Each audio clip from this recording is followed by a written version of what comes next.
All right, so back to what I was saying. The game I wanted to highlight of week 2 would be the Iowa State game, a 16-13 slugfest.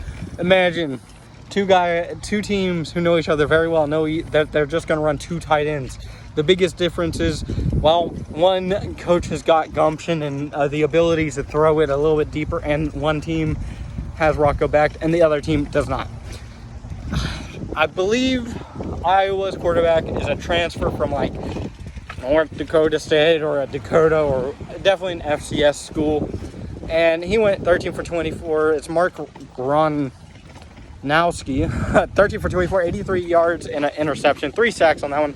Rocco Becht on the other side went 18 for 27, 134 and a touchdown. Rushing wise, Abu Sama for Iowa State, 12 for 47, and Carson Hansen, 11 for 46. And on the other side, Jazoon Patterson, 11 for 60, and Gronowski, 16 for 37 and a touchdown. Xavier Williams, 7 for 26. Receiving wise, Brett Eskeldson for Iowa State, 4 targets, 2 receptions, 39 yards. And the man of the hour, the man who set up the game-winning field goal, the tight end Greg Burkle, 3 targets, 3 touchdowns, or 3 catches, 33 yards. Benjamin Brommer, 5 targets, 4 receptions, 18 yards, and and one of the touchdowns. A late field goal with a minute 56 to go by Iowa State, followed by a 6-yard gain, followed by 2 sacks and an incomplete pass to complete the game, and a turnover on downs. I was sitting there listening to it, and I had to tune into the final 2 minutes. Usually I don't. Usually I just let these games go. I follow, and then I watch the replay. This one I had to listen in real time, and I was hyped. As a former Big 12 buff, and as a current Big 12 buff, Iowa State is that team. As you can hear my son go off, and he's trying to help me out here. But Iowa State was definitely my game of the week. Week 2 had a handful of good games. Of the ones I covered, the 16-13 slugfest in a rivalry was my choice as a game of the week. Next, we got Bowling Green, or Cincinnati going to Bowling Green, with it ending Cincinnati. That one would be 34-20. I didn't write down the score for this one. I don't know why. Maybe it's just because I felt like this game was just one of those games. Bowling Green being out the MAC. As you can see, I have a thing about making sure I cover enough MAC throughout the season. Get out the way early so I don't have to be sitting here thinking that when I'm covering all these G4 games or high-end Power 5 or lower division guys, I don't know how much MAC I might be covering. I might be covering a lot more than I think. But this was just a romp at the end of the day. Cyrus Allen, 2 touchdowns, 45 yards, 3 receptions. Brendan Sorsby for Cincinnati, a week after the Nebraska game and losing as closely as they did, it was a good get-right game. 17 for 24, 333 yards, 3 touchdowns. And on the ground, 7 carries, 40 yards, and a touchdown. Other than that, they're receiving Jeff Caldwell, 6 receptions, 6 targets, 5 receptions, 109 yards, and a touchdown. Joe Royer, 2 targets, 2 receptions, 104 yards. And like I said, Cyrus Allen had 2 touchdowns. It was a pretty easy day. I wasn't going to assume that Bowling Green was going to give him a ton of challenges. But at the same time, it was a pretty respectable game. Next in our docket is Arkansas and Arkansas State. This one's going to be pretty quick. Arkansas, this isn't a rivalry that means anything to anybody. 56-14 against Arkansas State. The Red Wolves came in. They did their business by kneeling down. They sacrificed themselves, and then they got the out. Much like most of the Oklahoma State games, except for Oklahoma State likes to pretend they're feisty, even though the record proves that 85% of the time it's not that way. they could go in with all the confidence, but more than likely, this is how rivalries go when it's like Texas versus Texas State. This is exactly what I imagine that going down like, except for probably Texas State has a little bit more dignity. Taylor Green, 17 for 26, 239, 4 touchdowns, 2 interceptions. Still kind of sloppy at the end of the day. Taylor Green, a touchdown. Mike Washington, 9 carries, 116 yards and a touchdown. Taylor Green also had 9 carries and 151 yards.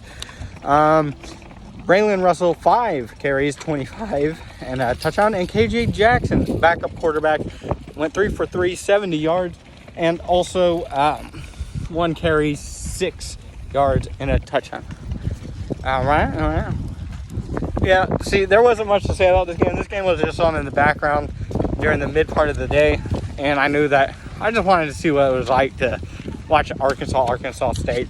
There was, unlike Bedlam, and unlike some of these other ones, there's a lot of love. But that's because they understand that an SEC team is going to absolutely obliterate a MAC team. A lot of MAC teams today. Next, as an Oklahoma loyalist, fanboy, diehard Oklahoman, Oklahoma versus Michigan.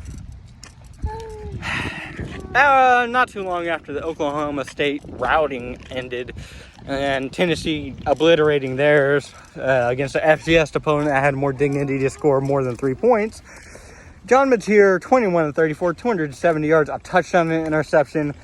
But man, the game was a two-way, playing it like a video game. 19 carries, 74 yards, and 2 touchdowns. Through the air, Deion Burks, 7 receptions, 101 yards, and a touchdown. And Jaron Knack, 5 receptions, 69 yards. And outside of that, we look at Michigan. Bryce Underwood, 9 for 24, a $142. Justice Haynes, 19 carries, 125 yards, and a touchdown. This game was about the fact that Bryce Underwood is a freshman. And he was facing a very tough defense. Brent Venables knows how to call a defense. The fact that we were in so many games that we didn't deserve to be in last year because our defense carried us, this is the reason why. All right. And the last 3 I'll save for the last little video. I'm going to do this in 3 parts, and then I'm actually going to preview all the last little bit of games in the next video. So I'm just going to leave it off like this. Oklahoma being ranked as highly as they are after the game that they had, good things. But we want to talk about ranked opponents. We want to talk about great things for teams that have achieved more than what's expected. We look back to week 1, where Boise State lost to USF. Well, they did it again, stone cold stunner like, to Florida. An 18-16 victory where every step of the way, Florida just stepped on their own foot. And honestly, if USF goes into Miami this next week, not a game I'm covering. Wait, you'll see. Maybe I am, brother. Kind of energy with that. But even with that said, Michigan needs to just stay the course at this point. Staying the course is probably the best thing for you. All these Michigan fans should probably not be worried about the result of what happened. Oklahoma fans should be far more excited about the rest of their season, is given that we beat a top-tier Power 4 conference team, a highly ranked one at that, and we managed to score a good chunk of points. I mean, I ain't gonna lie. Given week 1, I expected that. But not to that level. I expected it to be more of a shootout where we'd have to do more. But as a concern going forward, and as we go into the previews, I will even say it. I'll make sure to say it. I am worried about the running game. the fact that Jaden Ott, one of our transfers that we got in, was so highly touted. But the fact that he came in injured and has remained injured, not 100%, and John Mateer doing everything in his power to be the greatest thing. You know, at the end of the day, I just want the team to be as good as they are. I don't, as they can be. I'm not sure that without a rush game and without taking some of that pressure off of John Mateer, he is a wild card. And that's just what Oklahoma quarterback you kind of need. A little bit more of a wild card.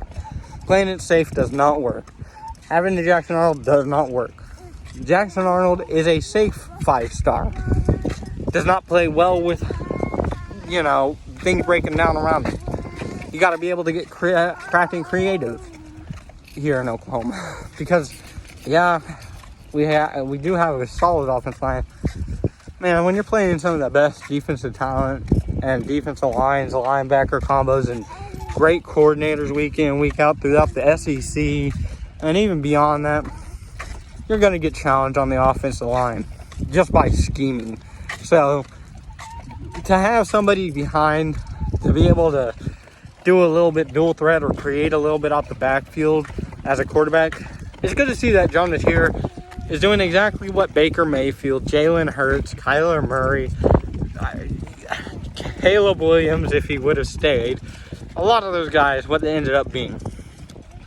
And eventual NFL talent, NFL level guys. You got to look at it like that. Oklahoma does do that. There is a lot of Oklahoma or former Oklahoma talent as far as quarterback is concerned, even recently in the NFL, producing. And they're not at varying levels, but winning games, losing games, it don't really matter. It's just the talent that's out there. So that's it for this video. I'll be back fairly shortly, maybe to you just a second, with the last video, which will be the last 3 games and plus the preview for the next week. And I'll see you then.